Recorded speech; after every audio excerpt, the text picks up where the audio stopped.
kita melanjutkan ke sesi berikutnya, izinkan saya memperkenalkan diri terlebih dahulu. Perkenalkan, nama saya Wilham Diarni Karisa, selaku moderator pada talkshow kali ini. Oke, kakak-kakak di sini mungkin boleh bisa perkenalan secara singkat, dimulai dari kakaknya.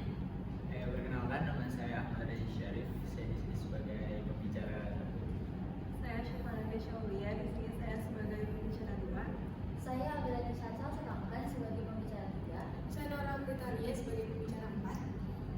Oke, baik. Mungkin kita bisa langsung masuk ke topik pembicaraan kita nih kakak-kakak semuanya.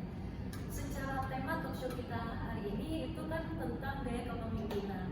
Nah, di sini aku mau nanya, sebenarnya gaya kepemimpinan itu apa sih kak?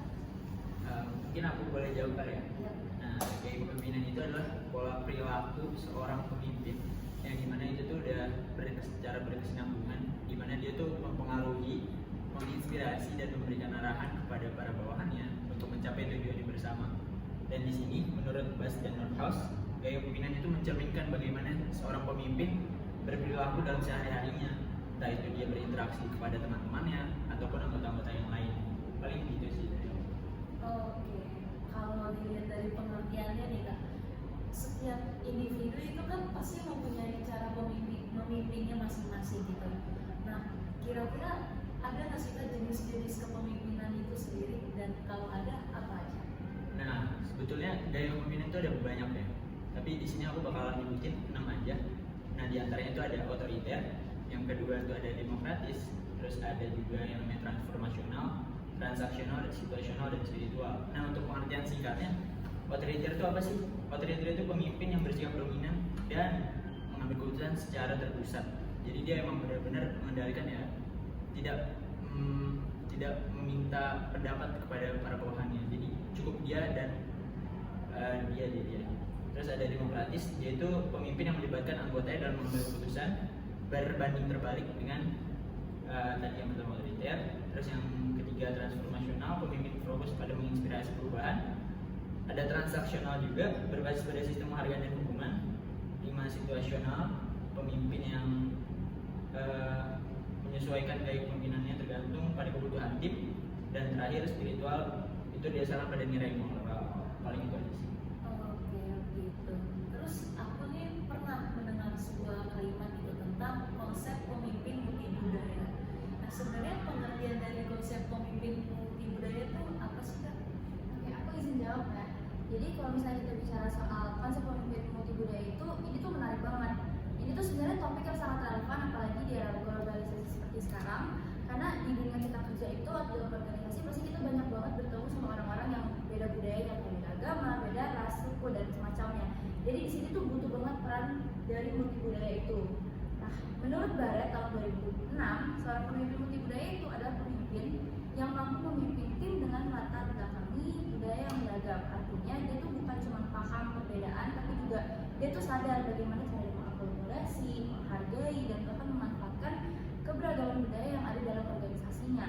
Nah, pemimpin yang kayak gini tuh biasanya tuh menciptakan lingkungan yang inklusif, jadi dia mengajak semuanya seperti itu. Karakteristiknya itu ada 4, yaitu mereka adaptif terhadap nilai dan norma, lalu mereka punya fleksibilitas dalam strategi komunikasi, lalu empatik terhadap keunikan tiap individunya, dan yang terakhir tentu inklusif, yaitu mampu menumbuhkan rasa kebersamaan di tengah perbedaan. Oke, dari penjelasan yang tadi kakak kasih, dengan beragam budaya gitu pasti banyak banget yang tantangan dalam kita menghadapi orang yang punya latar belakang beda-beda. Nah, kira-kira menurut kakak sendiri tantangan dari ragam budaya ini apa aja sih kak? Oke, jadi tentu aja dari pemimpin multibudaya ini pasti banyak, bukan hal yang mudah juga gitu ya. Ada beberapa tantangannya yang dihadapi, seperti yang satu, perbedaan nilai, norma dan gaya komunikasi dalam tim yang bersifat internasional. Jadi mungkin karena kita punya budaya yang berbeda-beda, jadi akan memunculkan dari perbedaan pendapat itu sendiri. Lalu juga ada potensi konflik akibat perbedaan persepsi yang tadi aku udah sebutin. Lalu ada kesenjangan teknologi dan juga literasi digital antar budaya. Karena belum tentu semua budaya di Indonesia lebih tepatnya udah punya literasi yang sama gitu ya. Dan yang terakhir yang paling penting, pemimpin itu kan harus mampu mengedepankan kecerdasan emosional dan spiritual supaya tetap bijak dalam mengambil keputusan. perusahaannya itu sih tantangan-tantangan yang dihadapi dari pemimpin budaya ini sekarang. Oke, jadi memang banyak banget tantangan yang pastinya akan dihadapi, apalagi dengan budaya yang berbeda gitu ya. Nah, aku mau tanya, dari banyaknya tantangan itu kira-kira strategi apa aja sih yang kita butuhin untuk menghadapinya? Oke, jadi aku izin menjelaskan tentang strategi menjadi pemimpin budaya yang efektif ya. Yang pertama itu harus menghormati perbedaan budaya. Sebagai pemimpin budaya, kita harus dapat menghargai perbedaan karena setiap orang kan pasti punya latar belakang yang berbeda-beda kan, dan juga cara berpikir yang berbeda-beda. Jadi penting untuk membangun toleransi dan juga rasa saling percaya. Yang kedua, pemimpin yang baik harus berkomunikasi dengan jelas, terbuka, dan juga menghargai bahasa serta budaya lokal agar tidak terjadi salah paham. Yang ketiga, di era digital, teknologi jadi jembatan antar budaya. Pemimpin perlu melek teknologi supaya bisa menghubungkan tim dari berbagai tempat. Yang keempat, integrasikan nilai universal. Nilai seperti kejujuran, integritas, dan juga empati harus selalu dijaga. Ini yang membuat seorang pemimpin dapat dipercaya oleh semua pihak. Dan yang terakhir, teladan moral dan spiritual. Pemimpin sejati bukan hanya cerdas, tetapi juga jadi teladan dalam sikap, moral, dan juga spiritualitasnya.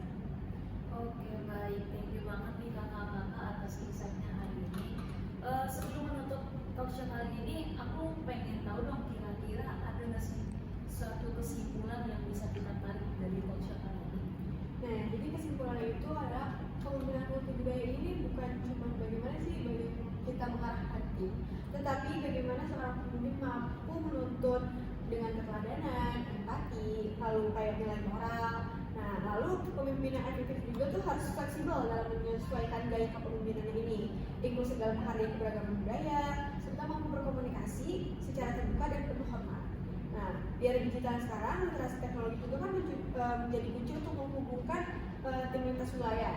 Nah, lebih dari itu, pemimpin sejati juga harus berorientasi pada nilai-nilai universal seperti kejujuran, integritas, dan tanggung jawab, serta menjadi teladan moral dan spiritual bagi orang di sekitarnya.